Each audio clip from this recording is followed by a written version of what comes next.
السلام علیکم ورحمۃ اللہ وبرکاتہ۔ ناظرین کرام، آج کے درس کا موضوع ہے روزانہ 1000 نیکیاں کمانے کا نسخہ۔ سامعین کرام، جو میں آج عمل بتانے والا ہوں یہ بہت آسان ہے اور 2 منٹ سے بھی کم وقت لگے گا، اور یہ حدیث صحیح مسلم حدیث نمبر 2698 کی یہ روایت ہے، 2698 کی یہ روایت ہے۔ اس حدیث کے راوی سعد بن ابی وقاص رضی اللہ تعالیٰ عنہ ہیں۔ کہتے ہیں کہ ہم ایک مرتبہ آپ صلی اللہ علیہ وسلم کے پاس موجود تھے کہ آپ صلی اللہ علیہ وسلم نے فرمایا کہ کیا تم میں سے کوئی انسان روزانہ 1000 نیکیاں کر سکتا ہے؟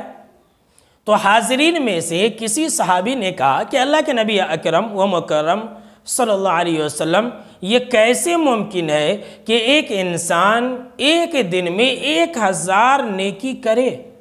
تو آپ صلی اللہ علیہ وسلم نے فرمایا کہ سنو، بہت آسان ہے، 100 مرتبہ سبحان اللہ کہنے سے 1000 نیکیاں لکھی جاتی ہے، یا پھر 1000 گناہ مٹا دیے جاتے ہیں۔ سبحان اللہ، کتنی بڑی فضیلت کی بات ہے۔ لہٰذا سامعین کرام، شب قدر کی راتوں میں اور رمضان کے دنوں میں اور ہمیشہ ہم اس ذکر کو لازم پکڑیں اور 100 مرتبہ دن میں، صبح میں اور شام میں ضرور سبحان اللہ کہا کریں۔